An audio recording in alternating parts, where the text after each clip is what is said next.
आणि मी त्यांना असं म्हटलं की आपल्याला याच्यावर मेकॅनिक्स ड्रिव्हन ई रिक्षा हे नाही तयार करता येत का? तेव्हा त्यांनी सांगितलं की नाही करता येईल, पण याच्यात अभ्यास करावा लागेल. मी हे काम त्यांना दिलं ट्रान्सपोर्ट मंत्री म्हणून. त्यांनी ई रिक्षाचे अनेक मॉडेल तयार केले आणि त्याकरता मी अनुमती अशी दिली की बाजारात जे प्रचलित स्पेअर पार्ट्स आहेत निरनिराळ्या कंपनीचे ISI स्टँडर्डचे ते जोडून तुम्ही तयार करा.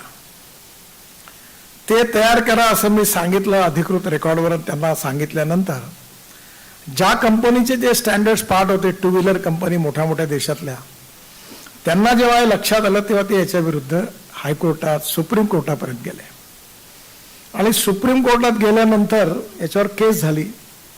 आणि मला अटर्नी जनरल जे होते आपले देशाचे, त्यांनी सांगितलं की तुम्ही म्हणता ते भावनात्मकरित्या बरोबर आहे, पण त्या कंपनीचे स्टँडर्ड पार्ट्स याकरता वापरणं हे किती म्हटलं तरी कायद्याच्या याच्यात बसवणं अडचणीचं आहे. मग मी त्यांना एक गोष्ट सांगितली की म्हटलं तुम्ही हे आर्ग्युमेंट करा, नाही तर मी येतो कोर्टामध्ये. ते म्हणे तुम्ही येऊ नका, अशी पद्धती नाही आहे.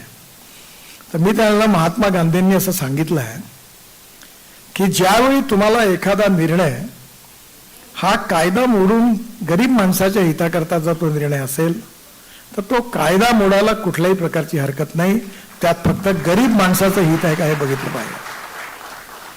तर म्हटलं मी यात गरीब माणसाचं हित आहे, कारण तुम्ही जर हे पार्ट्स अलाउ केले तर 80,000 रुपयाचा ई रिक्षा तयार होईल आणि तुम्ही जर हे नाही केलं तर हा रिक्षा 2.25 लाखात जाईल. आणि हे मानवी शोषण होणारी प्रथा आहे. आणि म्हणून तुम्ही हे आर्ग्युमेंट करा. सुप्रीम कोर्टाने आमच्या बाजूने निर्णय दिला. ई रिक्षा मोठ्या आज देशात जवळपास 100% ही प्रथा समाप्त झाली. आज 1.5 कोटी लोक मानवीय शोषणातून मुक्त झाले. आणि आता दुसरं होतं ते 1 क्विंटलचं पोतं असं पाठीवर ठेवायचे, तर सगळ्या ठिकाणी ई कार्ट आली. पण ज्यावेळी हे सगळं मंजूर झालं त्यावेळी मी पाहिलं, बँकेच्या लोकांना बोलावलं, राष्ट्रीयकृत बँकेला, की तुम्ही फायनान्स करा. फारसा उत्साह नाही मिळाला.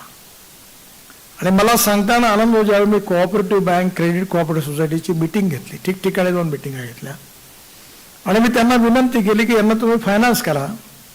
तुम्हाला आश्चर्य वाटेल, लाखोच्या संख्येने या छोट्या छोट्या संस्थांनी या सायकल रिक्षा चालवणाऱ्या लोकांना फायनान्स केला आणि आज ते मेकॅनिक्स ड्रिव्हन ई रिक्षाचे मालक झाले. माझी पत्नी एका कोऑपरेटिव्ह बँकेची अध्यक्ष आहे आणि त्या बँकेचे डायरेक्टर सगळे ते थोडं, मी जरी राजकारणात तरी माझ्या परिवारातले कोणी नाही आहे आणि मी राजकारणात म्हणजे काहीतरी उधळपट्टी करून कोणाचं तरी लोन मंजूर करायला सांगतो असा त्यांचा समज असल्यामुळे त्यांच्या बँकेच्या बाबतीत तुम्ही आम्हाला काही कोणाला लोन द्यायला सांगू नका अशा सूचना अधूनमधून मला ते देतात. मी देतही नाही. पण मी ज्यावेळी त्यांना म्हटलं की तुम्ही द्या, तर तिने, माझ्या बायकोने मला लगेच सांगितलं की आमचे पैसे डुबले तर तुम्ही जबाबदार आहात का? तर मी आज त्याला एवढंच म्हटलं की तू पहिले 50 रिक्षांना देऊन पहा. आणि आज तुम्हाला त्यांनी 800 रिक्षांना फायनान्स केलं, एकही डिफॉल्टर नाही. म्हणजे एका छोट्याशा बँकेने 800 लोकांना, अशा कित्येक क्रेडिट सोसायटीनी छोट्या छोट्या लोकांना, भाजीवाला असेल, ई रिक्षावाला असेल, छोटंसं रेस्टॉरंट आहे, चहाचा टपरीचा स्टॉल आहे, तो 10 रुपये रोज तो एक एजंट फिरतो, पैसे गोळा करतो आणि ते पैसे देतो. किती मोठी सोय झाली. आणि जर या कोऑपरेटिव्ह संस्थांनी जर त्यांना पैसे दिले नसते तर राष्ट्रीयकृत बँकेत आतमध्ये जाता नसता आला अशी स्थिती आहे, कारण फायनान्स छोटा आहे. आणि त्यामुळे आज समाजामध्ये जे सामाजिक, आर्थिक, शैक्षणिक दृष्ट्या दुर्बल आहेत त्या लोकांना संपूर्ण समाजाच्या बरोबर आणण्यामध्ये महाराष्ट्रातल्या सहकारी चळवळींनी कृषी क्षेत्रामध्ये, अर्बन कोऑपरेटिव्ह बँकांच्या क्षेत्रामध्ये, क्रेडिट सोसायटीच्या क्षेत्रामध्ये किती काम केलं आहे. आणि हे आम्ही सगळ्यांनी अनुभवलं आहे. मी जेव्हा साखर कारखाना टाकला तेव्हा राष्ट्रीयकृत बँकेने बॅन केलं होतं, ते फायनान्स देत नव्हते. त्यावेळी सतीश मराठे ते मला म्हणाले की मी म्हटलं काही करा.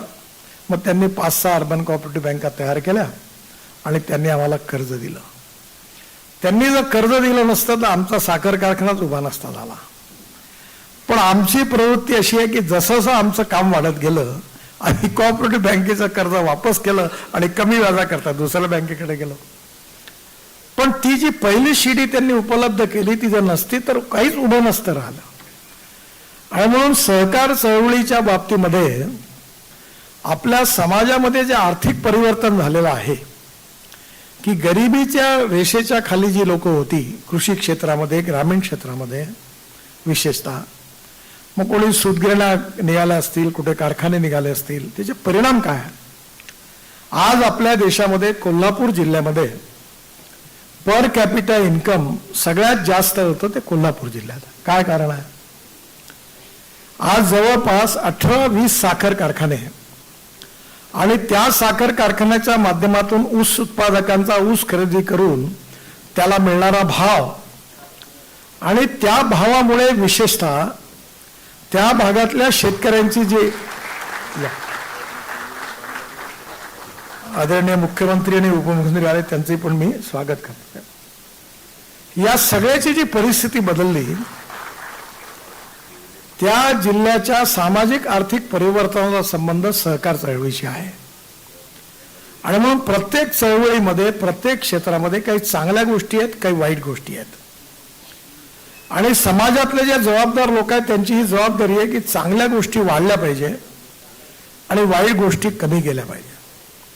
त्यामुळे येणाऱ्या काळामध्ये आपल्या ग्रामीण आणि कृषी क्षेत्रामध्ये अतिशय उत्तम रीतीने या चळवळीचा परिणाम झालेला आहे.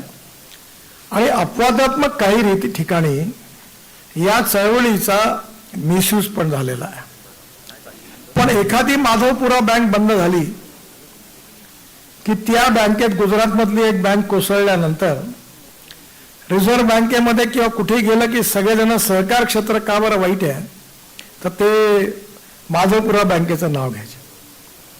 मी बीजेपीचा अध्यक्ष असताना प्रणब मुखर्जी अर्थमंत्री असताना त्यांच्याकडे एकदा एक शिष्टमंडळ घेऊन गेलो होतो.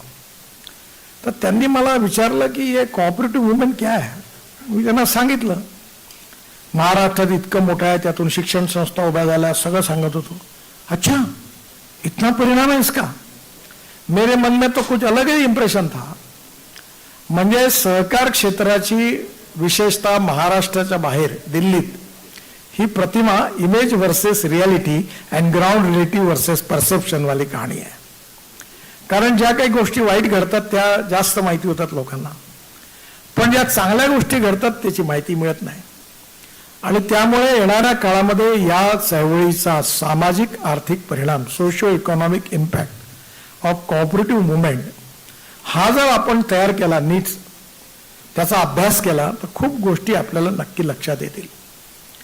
विशेषतः आपल्या देशामध्ये याची गरज याकरता आहे की आपल्या देशाच्या GDP ग्रोथमध्ये आज 22 ते 24% कॉन्ट्रीब्युशन हे मॅन्युफॅक्चरिंग सेक्टरचं आहे.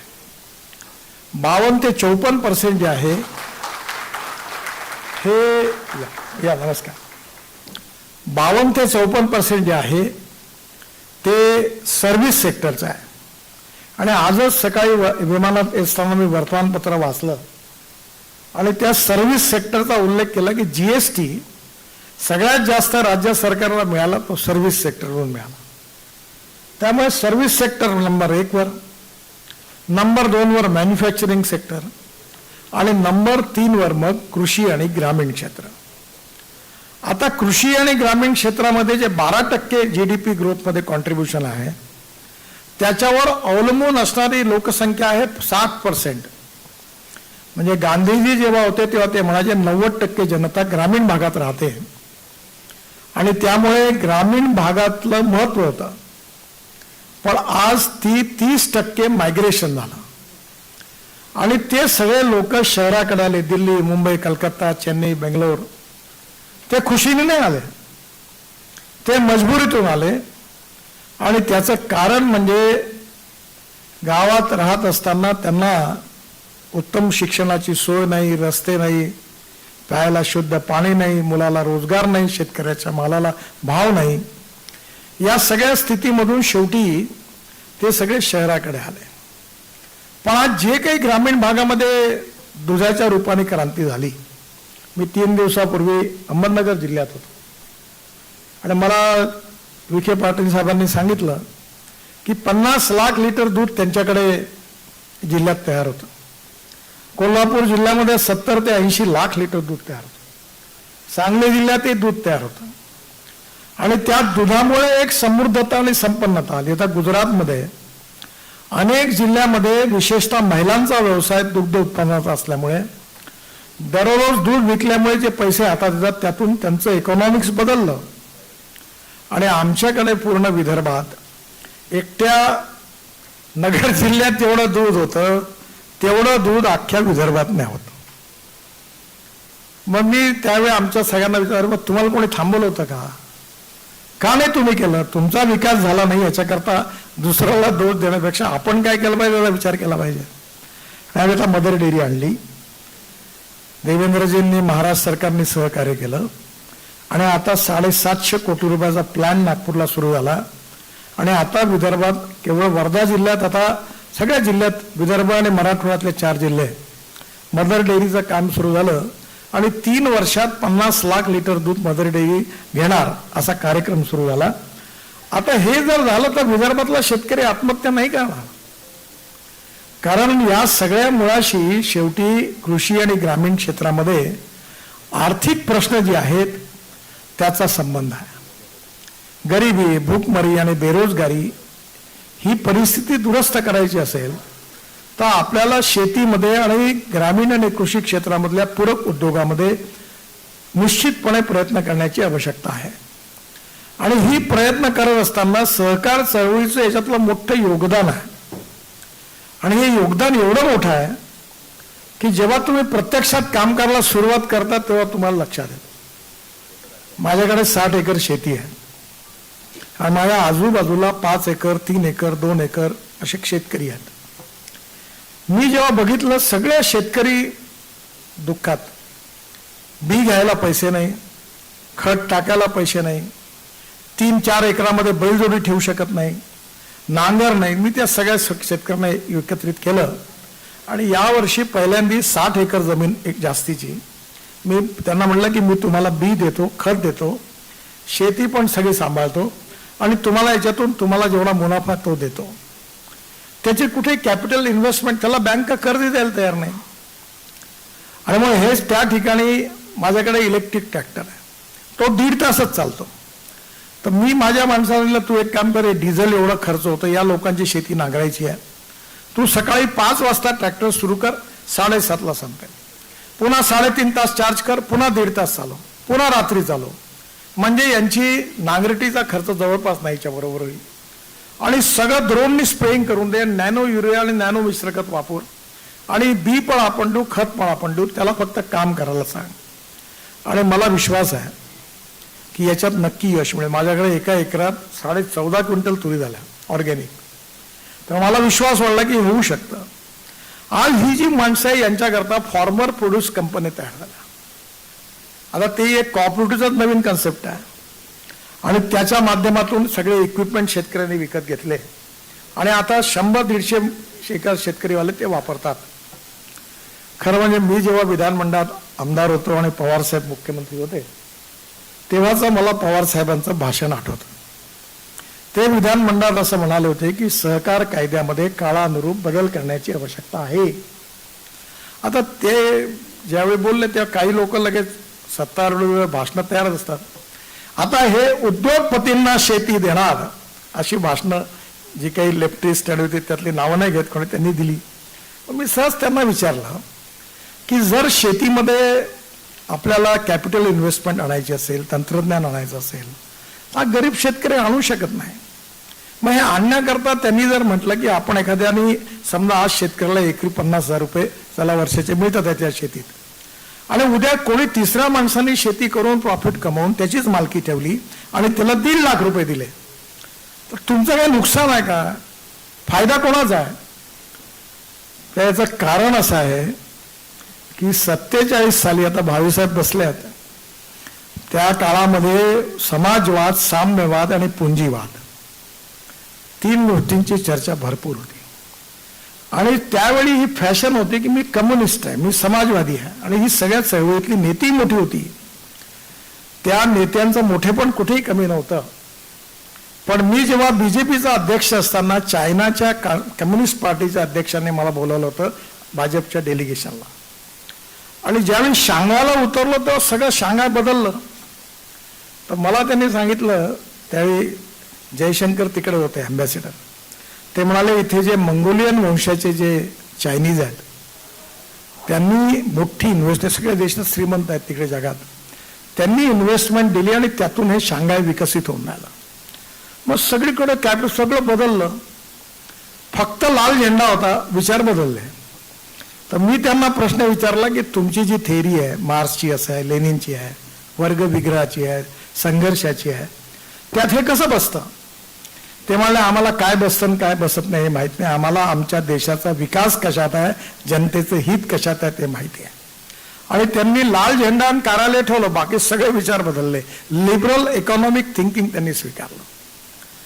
आपल्या देशामध्ये स्वतंत्र पार्टी होती, त्यांचा विचार लिबरल आर्थिक थिंकिंग आणि अमेरिकन साम्राज्यवादी विचारशी जुळणारा होता. ते एका टोकावर होते. आणि आज जेव्हा आपण सहकार चळवळीचं मूल्यांकन करतोय तर समाजवाद गायब झाला, कम्युनिझम गायब झाला, भांडवलवाद पर्याय नाही आहे. मग स्वाभाविकपणे पर्याय काय आहे? जो सर्वांगीण जनतेच्या विकासाचा केंद्रबिंदू होता, पर्याय कोणता आहे? तर तो पर्याय हाच आहे की काळाच्या ओघामध्ये बऱ्याच गोष्टी बदलवण्याची आपल्याला गरज आहे. उद्दिष्ट नाही बदलणार. आणि म्हणून ज्यावेळी विधानमंडळात पवार साहेब बोलले होते, आता अनायसे मुख्यमंत्री आणि उपमुख्यमंत्री आहेत, आपण आपल्या इथे ज्या शिक्षण संस्था चांगल्या चालतात त्यांचं निकष तयार केले आणि त्यांना आपण डीम युनिव्हर्सिटी म्हणून मान्यता दिली. आज त्यांच्यामध्ये कोणी सरकार हस्तक्षेप नाही करत, डिपार्टमेंट हस्तक्षेप करत नाही. मग आपण जर असं ठरवलं की मिनिमम सहकारी संस्थेचे या कॅटेगरी पूर्ण झाल्या तर आम्ही त्यांना स्वायत्तता देऊ. ज्या दिवशी कॅटेगरी कमी होतील त्या दिवशी त्यांना पुन्हा कंट्रोलमध्ये घेऊ. हा जर रिझर्व्ह बँकेने आणि सहकार विभागाने निर्णय घेतला तर चांगल्या गोष्टीला वाव मिळेल. आज कॅपिटल मार्केट आहे, आज एवढं मोठं कॅपिटल मार्केट आहे की मी आता माझ्याच डिपार्टमेंटला अनुभव करतो की मी 5-5 लाख कोटीचे कामं वर्षाला करू शकतो. पैशाचीच कमी नाही. कारण मुंबई स्टॉक एक्सचेंजमध्ये मी जेव्हा आमचे बॉन्ड इश्यू काढले तर 7 दिवसाचा वेळ होता, पण 7 दिवसाच्या ऐवजी पहिल्या दिवशी 7 तासामध्ये आमचा इन्व्हिटचा bond issue 7 times oversubscribe झाला. पाऊस पडला पैशाचा. मग आपण जर पब्लिक लिमिटेड आणि कंपनी लॉजमध्ये जे चांगलं आहे ते घेऊ, कोऑपरेटिव्हमध्ये जे घेऊन असा कायदा तयार करू की जी संस्था चांगलं चालेल तिचा शेअर त्यांना मार्केटमध्ये विकू द्या ना. त्याची जर किंमत वाढली, जो चांगलं काम करेल त्याची किंमत वाढेल, जो खाली जाईल तो समाप्त होईल. म्हणजे कुठेतरी स्पर्धा राहील. आता आज काय झालं की मी तरुण होतो तेव्हा उत्साहामध्ये कन्झ्युमर सोसायटी स्थापन केली. देवेंद्रजी आमचे मेंबर आहे. आम्ही त्या काळात मला वाटतं बहुतेक आमच्या सोसायटीचे मेंबर होते. त्यावेळी आम्ही उत्साहात सुरू केली. आता आम्ही एवढे कडक आहोत की चॉकलेट देखील खात नव्हतो. आता प्रॉब्लेम असा झाला की हळूहळू सगळे इकडले तिकडले गेल्यावर काहीच मिळत नाही. बरं, आमच्यातही 2-3 असे ऑर्थोडॉक्स आहे की सोसायटीला फायदा झाला तर मी त्याला म्हटलं 2000 रुपये व्हिजिट फी देऊ. त्यामुळे हे नाही चालणार ना, ती द्यायला तयार नाही. म्हणजे संचालकांना काहीच आकर्षण नाही, फक्त दिवाळीचा फराळ आणि प्रेझेंट एवढं पाठवतात. तर मला त्यांनी बोलून दाखवलं की तू या सोसायटीत काम करणं म्हणजे काहीच नाही म्हणे, दिवाळीचा फराळ आणि प्रेझेंट. काही थोडं बहुत काही तर कुठे दौरा न्या, काही न्या, काहीतरी झालं पाहिजे, त्याला बंदी. मग हळूहळू सगळी जनरेशन संपली आता. आणि एक जनरेशन सगळी 70-50 थकल्यानंतर ही वस्तुस्थिती आहे. त्याच्यानंतर माझ्यासमोर प्रश्न आला की आपण स्थापना केलेली संस्था आता अशी आहे, एवढा वाढला, हे कोणीच इंटरेस्ट घेत नाही, काय करावं. आणि असे योगाने माझी मुलगी अमेरिकेतून वापस आली. तिचा नवरा मायक्रोसॉफ्टमध्ये होता, इथे आली. आणि मग मी तिला म्हटलं बघ माझी इच्छा आहे तू हे काम कर. म्हणून तुला इथून 1 रुपया नाही मिळणार, रोज 2 तास 3 तास काम करावं लागेल, रिस्पेक्ट मिळेल. म्हणजे मी करीन. आता ती 2-3 तास जाऊन काम सांभाळायला लागली. त्याच्यावर काही नवीन जनरेशन तयार झाली. हळूहळू काम सुरू ते सांभाळायला लागली. आमचा प्रश्न सुटला, कारण आकर्षणाशिवाय कोणी काम करायलाच तयार नाही. आणि दुर्दैवाने हे युनिव्हर्सल ट्रूथ आहे की no philosophy can be taught to empty stomach. आणि आता ती काळाच्या ओघात तो काळ संपला, ती माणसं संपली, तो इतिहास संपला. त्याग, तपस्या, बलिदान हे काय नाही. आता म्हणजे आमचं काय आमचं काय हा प्रश्न लोक विचारायला लागले संस्थेत. आणि मग आमचं काय, तर आपलं काहीच नाही. तर मग म्हणतं कशा करता तुमच्याकडे वेळ घालायचा. त्यामुळे येणाऱ्या काळामध्ये याला पब्लिक लिमिटेड आणि कंपनी लॉज आणि कोऑपरेटिव्ह ऍक्ट याचं मिश्रण करून याच्या शेअरची कॅपिटल व्हॅल्यू वाढवून जेव्हा आपण याला चांगल्या कामाकरता त्याला प्रोत्साहन मिळेल आणि चुकलं तर खाली जातील, तर आपोआप त्याच्यातून सुधारणा होईल. आणि काही गोष्टी अलाव केल्या पाहिजे की काही. आता मी आमदार असताना आमच्याकडे आम्ही MLA सगळे विदर्भ आणि मेलमध्ये यायचो. त्यावेळी MS कोऑपरेटिव्ह बँकेचा डायरेक्टर AC फर्स्ट क्लासमध्ये यायचा आणि विधानमंडळाचे आमदार AC 2 टायरमध्ये यायचे. आता ते भंडारा जिल्ह्यातले आमच्या इथले रवींद्र दुरुपकर वगैरे आम्हाला भेटायला यायचे, तर ते म्हणायचे तिकडे जा ना बोलायला. आपले भंडाऱ्याचे सहकार चळवळीतले मोठे कार्यकर्ते होते, आता नाही आहेत ते, वारलेत ते. आणि मग आम्ही त्यांना भेटायला जायचो AC फर्स्ट क्लासमध्ये. मग ते आमदारांसमोर विषय, गडकरी साहेब याचं उत्तर द्या. म्हटलं काय, आमदार सेकंड AC 2 टायरमध्ये आणि MS कोऑपरेटिव्ह बँकेचा डायरेक्टर AC फर्स्ट क्लासमध्ये, हा कसा न्याय, याचं उत्तर द्या. तर मी म्हणलं आपलं बरोबर आपण असं करू, आपल्या सभापतींना सांगू कारण आमदारांना AC फर्स्ट क्लास अलाव करा. नाही नाही, ते आपलं अलाव नाही झालं तरी चालेल, पण त्यांचा कमी करा हे महत्वाचं आहे. छोट्या छोट्या गोष्टी या परिणाम करत असतात. त्यामुळे येणाऱ्या काळामध्ये जे काल आहे ते आज नाही, आज आहे ते उद्या नाही. कालाय तस्मै नमः. चेंज होतच असतो आणि बदललं पाहिजे, उद्दिष्ट बदलत नाही. जसं केशवानंद भारती केसमध्ये संविधानाच्या बाबतीमध्ये सुप्रीम कोर्टाच्या खंडपीठाने निर्णय दिला की silent features of the constitution cannot be change. मूलभूत तत्व बदलू शकत नाही, पण there is a difference between letter and spirit. Spirit बदलणार नाही, सहकाराचं स्पिरिट बदलणार नाही, बदलवता कामा नये. पण काळाच्या ओघामध्ये त्याच्या अनुषंगाने परिवर्तन जे होत आहे ते लक्षात घेता त्याचे निकष करून तिघांचं कॉम्बिनेशन करून काहीतरी प्रॅक्टिकल व्यवहारिक उपाय काढला पाहिजे. आणि उत्तम काम करणाऱ्यांना आपण ॲडव्हान्टेज दिला पाहिजे आणि वाईट काम करणाऱ्याला सिस्टमच्या बाहेर काढलं पाहिजे, तर क्रेडिबिलिटी निर्माण होईल. आणि तुम्ही कितीही म्हणा, राजकारणामध्ये, बिझनेसमध्ये आणि समाजकारणामध्ये 21व्या शतकातलं बिगेस्ट कॅपिटल काही असेल तर credibility, honesty and goodwill is the biggest capital of 21st century. आणि म्हणून जे शरद जोशी सुरुवातीला म्हणाले होते, जे मी सांगितलं की success in cooperative is not a success of cooperative movement, it is a success of cooperative leadership who leads the cooperative. आणि मग अनायसे दादा आहेत, शिंदे साहेब आहेत, देवेंद्रजी आहेत, त्यांना माझी विनंती आहे की काळाच्या बदलत्या ओघामध्ये असा कोऑपरेटिव्ह ऍक्ट जो राज्य सरकारचा अधिकार आहे, कारण हे कॉन्करंट लिस्टमध्ये आहे, त्यामुळे भारत सरकारही आहे आणि राज्य सरकारही आहे. आणि आता बरेचसे प्रोग्रेसिव्ह निर्णय अमित शहानी कोऑपरेटिव्ह डिपार्टमेंट घेतले आहेत. तर येणाऱ्या काळामध्ये नक्कीच याचं चांगलं असं सगळं एकत्र करून जर हा ऍक्ट निश्चितपणे आला तर मला असं वाटतं की याचं भविष्य आजही उत्तम आहे, यापेक्षा उत्तम भविष्य निर्माण होईल असा माझा विश्वास आहे. आणि आज कृषी क्षेत्रामध्ये तर उत्तमच परिणाम आहेत, विशेषतः साखर कारखाने, सूतगिरण्या, पण काही गोष्टी ग्लोबल इकॉनॉमीमध्ये आपण आहोत. आता भाव ठरवणं सरकारच्या हातात नाही आहे. मक्याचा भाव अमेरिका ठरवतं, सोयाबीनचा भाव अर्जेंटिना ठरवतं, म्हणजे कापसाचा भाव आपल्याकडे आपण ठरवूच शकत नाही. भात चौकात भाषण करत असताना इतका भाव मिळाला पाहिजे हे बिलकुल सोपी, आम्ही देतच होतो भाषण. पण ग्लोबल इकॉनॉमीमध्ये डिमांड अँड सप्लायमध्ये भाव ठरणार.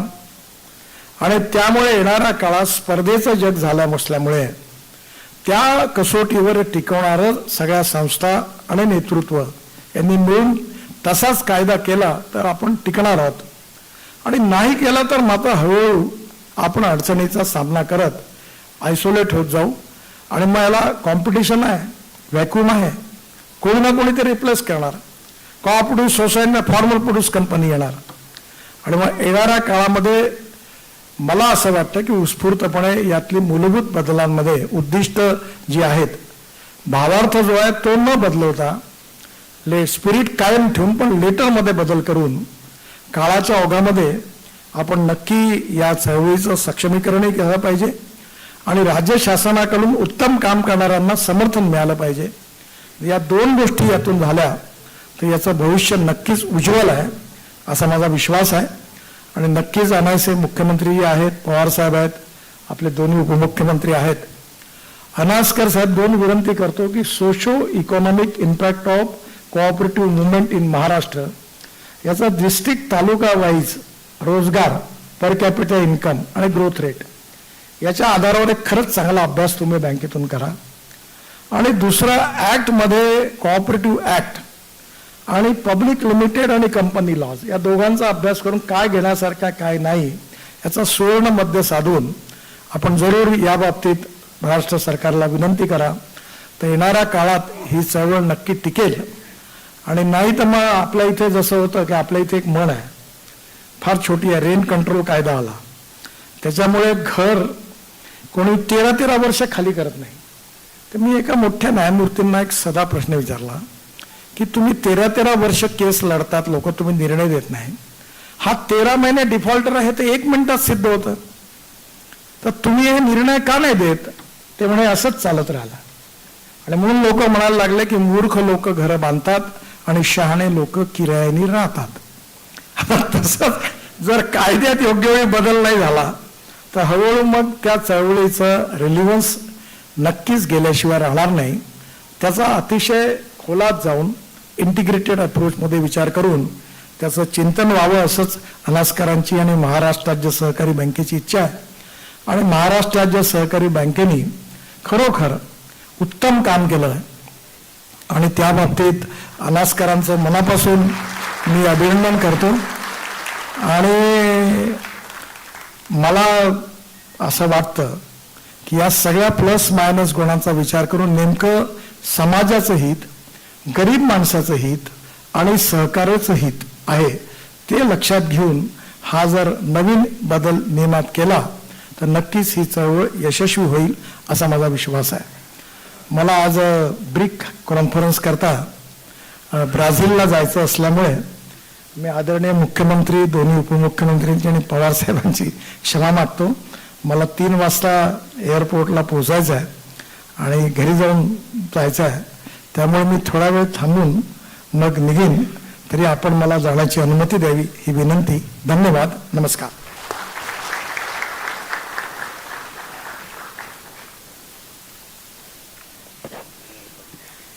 आता गडकरी साहेबांनी अत्यंत सुंदर मार्गदर्शन केलं. सर, मी एकच घटना सांगू इच्छितो. तुम्ही जसं म्हटला संचालक